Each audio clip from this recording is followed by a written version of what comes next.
welcome you in our channel Dr. Agriculturist. I am Devendra Chaudhary. In this video, we are going to discuss disease cycle of wheat rust or Puccinia pathway in India. जो disease cycle होता है Puccinia का, उसे Puccinia path भी कहते हैं।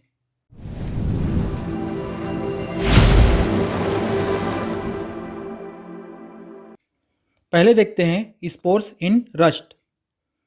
Puccinia में 5 type के स्पोर्स बनते हैं और वो हैं पिक्नियोस्पोर, एसियोस्पोर, यूरिडोस्पोर, टिलियोस्पोर एंड बेसिडियोस्पोर, और इन्हें रोमन नंबर में डिनोट करते हैं। पिक्नियोस्पोर को 0 से, एसियोस्पोर को 1 से, यूरिडोस्पोर को 2 से, टिलियोस्पोर को 3 से और बेसिडियोस्पोर को 4 से। ठीक है, और इन्हें याद करने का कोड है पापा जी UTB दिखाओ, PAUTNB। पिग्नियोस्पोर को स्पर्मेसिया के नाम से भी जानते हैं। लाइफ साइकिल यहाँ से स्टार्ट करते हैं। बेसिडियोस्पोर। बेसिडियोस्पोर N नंबर का होता है, मतलब इसमें एक ही न्यूक्लियस प्रेजेंट होता है। बेसिडियोस्पोर से एक स्ट्रक्चर बनता है जिसे पिक्नियम कहते हैं। पिक्नियम में स्पोर्स बनते हैं जिसे पिक्नियोस्पोर कहते हैं या स्पर्मेसिया कहते हैं। इसी में स्पर्मेटाइजेशन होता है। ये क्या है? This is a type of sexual reproduction.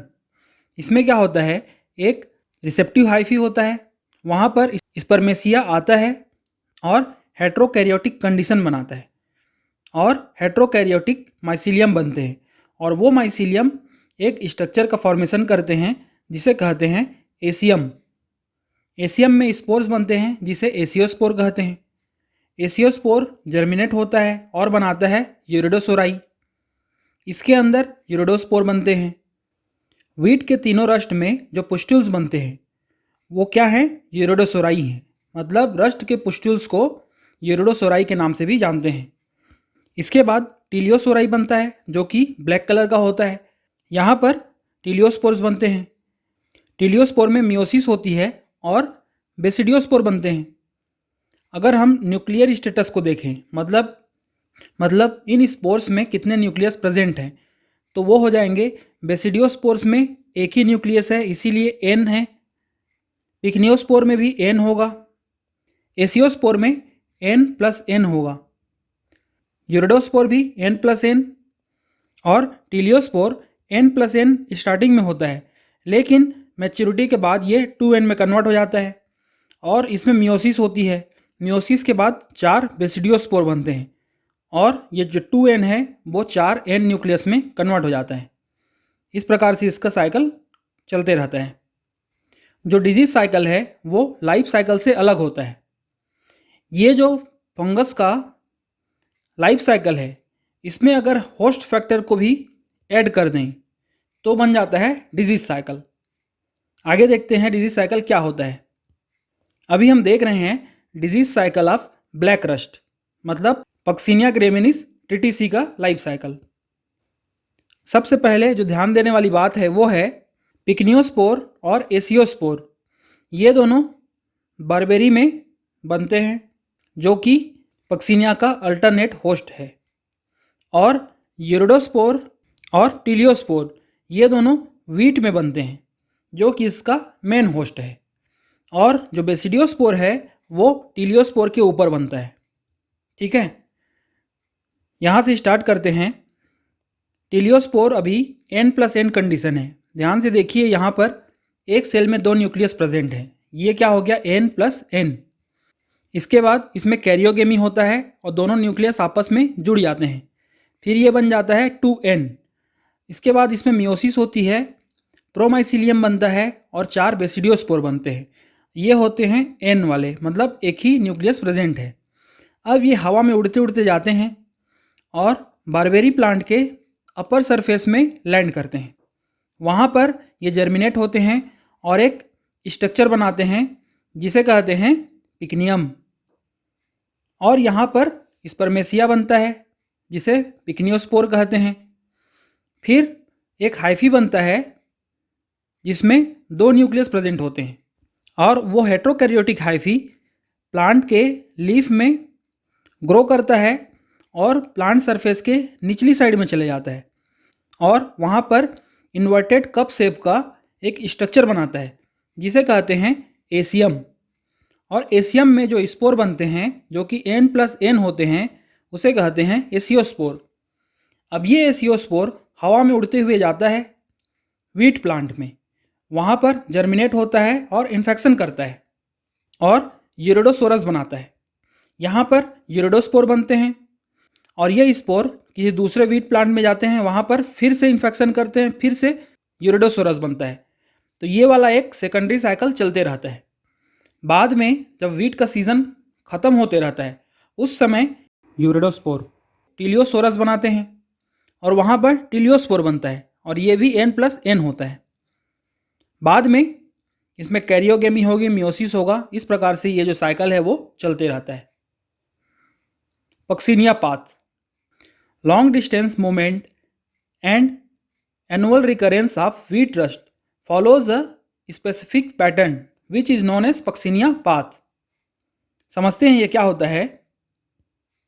ये है यूएसए का मैप, क्योंकि जो पक्सिनिया पाथ है उसे सबसे पहले यूएसए में डिस्कवर किया गया था। ये जो ग्रीन वाले एरिया दिख रहे हैं ये है वीट ग्रोइंग एरियाज। तो क्या होगा, वीट में यूरिडोस्पोर और टीलियोस्पोर बनते हैं, उसके बाद टीलियोस्पोर से बेसिडियोस्पोर बनता है। ये बेसिडियोस्पोर जब वीट का सीज़न ख़त्म हो जाता है तो हवा में उड़ते हुए जाते हैं और जो बारबेरी प्लांट है वहाँ पर इन्फेक्शन करते हैं। बारबेरी प्लांट में बेसिडियोस्पोर से पिकनियोस्पोर और एसियोस्पोर बनेगा। अब ये एसियोस्पोर फिर से हवा में मूव होकर आता है और वीट में फिर से वो इन्फेक्शन करता है। तो इन्फेक्शन कहीं और पे होगा और ये सर्वाइव कहीं और करते हैं। तो ये जो साइकिल है लॉन्ग डिस्टेंस मूवमेंट ये साल भर चलते रहता है। इसी को पक्सिनिया पाथवे कहते हैं, जो कि स्टेकमैन नाम के साइंटिस्ट ने यूएसए में डिस्कवर किया था। ठीक है। डॉक्टर केसी मेहता, उन्होंने कहा there is no role of barberries in India. In summer teliospore and uredospore die in the plain region of India. Self grown wheat and off-season wheat in Nilgiri and Palni Hill play important role for the survival of the यूरिडोस्पोर। ठीक है। तो अभी जो हमने ये disease cycle देखा था ये इंडिया में प्रेजेंट है ही नहीं। इंडिया में कोई दूसरा ही पैटर्न है, उसी को देखते हैं। डॉक्टर केसी मेहता ने कहा कि जो बारबेरी प्लांट है जो कि उसका अल्टरनेट होस्ट है, इंडिया में उसका कोई रोल है ही नहीं। समर सीज़न में यहाँ पर इतनी गर्मी होती है कि टीलियोस्पोर और यूरिडोस्पोर ये दोनों प्लेन रीजन में मतलब मैदानी भाग में मर जाते हैं और जो अपने आप से ग्रो होते हैं वीट या फिर ऑफ सीजन वीट जो कि नीलगिरी हिल्स में या पालनी हिल्स में प्रेजेंट हैं, वहाँ पर रस्ट फंगस के स्पोर सर्वाइव करते रहते हैं। ये नीलगिरी हिल्स कहाँ हैं? तमिलनाडु में। ठीक है। Doctor S Nagarajan and H Singh, उन्होंने कहा self grown wheat and off season wheat play important role in the survival. Yellow rust pathogen survive in off season in Himalaya. Black rust pathogen survive in off season in Nilgiri and Palani hills. Brown rust survive in off season in Himalaya and Nilgiri. उन्होंने बताया कि yellow rust के जो यूरिडोस्पोर हैं वो हिमालय में survive करते हैं, किसमें? वीट में। जो वाइल्ड वीट होते हैं उसमें सर्वाइव करता है। ब्लैक रस्ट पैथोजन के जो स्पोर्स हैं वो नीलगिरी हिल्स में, जो यहाँ पर तमिलनाडु रीजन में प्रेजेंट है, और पालनी हिल्स वहाँ पर सर्वाइव करता है। और ब्राउन रस्ट के जो पैथोजन हैं वो नीलगिरी हिल्स और हिमालय दोनों में ही सर्वाइव करता है। आगे समझते हैं। ये है major wheat producing states in India. So Punjab, UP, Madhya Pradesh और ये वाला जो बेल्ट है यहाँ पर वीट लगाया जाता है। और ये जो पैथोजन की स्पोर हैं वो तो हिल एरिया में है। सो क्या होगा, ये मूव होके यहाँ से मैदानी भाग में आएंगे और इन्फेक्शन करेंगे। सो ये कैसे आते हैं? मानसून के साथ। ये जो रेड कलर के एरोज दिख रहे हैं ये दिखा रहा है कि विंड का मूवमेंट मानसून सीजन में कैसे होता है। सो ये साउथ इंडिया से सेंट्रल इंडिया और नॉर्थ इंडिया में मूव करते हैं। सो हवा के साथ ये जो पैथोजन है वो साउथ इंडिया से नॉर्थ इंडिया में मूव करता है। और ये जो पैथोजन है वो मोर देन 2000 मीटर की हाइट में मूव करते हैं। पहले देखते हैं ब्लैक रस्ट के बारे में। जो ब्लैक रस्ट है वो सेंट्रल इंडिया में ही आता है, नॉर्थ इंडिया में ब्लैक रस्ट नहीं पाया जाता। सो इसके जो स्पोर्स हैं यूरेडोस्पोर, वो यहाँ पर वीट में सर्वाइव करने हैं। मानसून के साथ ये मूव करेगा, हवा के मूवमेंट के साथ ये सेंट्रल इंडिया आएगा और यहाँ के वीट में ये इन्फेक्शन करता है। यहाँ पर यूरेडोस्पोर आया, इन्फेक्शन किया। जब सीज़न ख़त्म हो जाएगा तो टिलियोस्पोर बनाएगा, टिलियोस्पोर से बेसिडियोस्पोर बनेगा। लेकिन समर सीज़न में इतनी गर्मी पड़ती है कि ये जो स्पोर्स हैं वो मर जाते हैं। लेकिन जो हिली एरिया में है वहाँ पर इतनी गर्मी नहीं पड़ती है और ये स्पोर सर्वाइव करते रहते हैं। फिर अगले साल फिर से यहाँ से स्पोर्स आते हैं, फिर से इन्फेक्शन करते हैं। तो इसी को क्या कहते हैं? Puccinia path in India. Brown rust के बारे में भी देख लेते हैं। जो ब्राउन रस्ट का यूरेडोस्पोर है वो नीलगिरी एंड पालनी हिल्स और हिमालय दोनों में सर्वाइव करता है।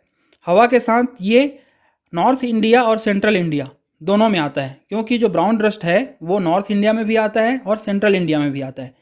फिर यहाँ पर इन्फेक्शन करेगा यूरेडोस्पोर, यूरेडोस्पोर से फिर से बनेगा यूरेडोस्पोर। लास्ट में जब सीज़न ख़त्म होगा उस समय टिलियोस्पोर बनेगा, टिलियोस्पोर से बेसिडियोस्पोर बनेगा। लेकिन समर में हाई हीट के कारण ये मर जाते हैं, सर्वाइव नहीं कर पाते। अगले साल फिर से ये आएंगे, फिर से इन्फेक्शन करेंगे। वैसे ही येलो रस्ट के लिए, येलो रस्ट केवल नॉर्थ इंडिया में आता है, सेंट्रल इंडिया में नहीं आता है। और इसके स्पोर्स का मूवमेंट हिमालय से नॉर्थ इंडिया, हिमालय से नॉर्थ इंडिया ऐसे ही चलते रहता है। सो ये जो डिजीज साइकिल है ब्लैक रस्ट, ब्राउन रस्ट और येलो रस्ट का, ये थोड़ा कॉम्प्लिकेटेड है। अगर लाइफ साइकिल पूछा जाता है पक्सिनिया का तो इसे बनाना है। और अगर केवल डिजीज साइकिल पूछा जाता है, इंडिया के केस की बात नहीं किया जा रहा है, तो इसे बनाना है कि इसमें बारबेरीज होता है, वीट है, इन सब को बनाना है। लेकिन अगर पूछा जाता है कि पक्सिनिया पाथ इन इंडिया या फिर डिजीज साइकिल इन इंडिया, तो आपको इसको बनाना पड़ेगा। ठीक है, येलो रस्ट और ब्राउन रस्ट हिमालय में, ब्राउन रस्ट और black rust Nilgiri and Palani hills में। होप करता हूँ कि आपको डिजीज साइकिल अच्छे से समझ में आया होगा। अगर कोई भी आपको डाउट है तो कमेंट सेक्शन में कमेंट करके ज़रूर बताइए। To download lecture notes in PDF format please join my Telegram channel. To join my channel either you can scan this QR code or you can search Dr_agriculturist in Telegram. If you find this video useful, so like and share my videos and please subscribe to my channel. Thank you for watching this video. Happy reading and keep improving yourself.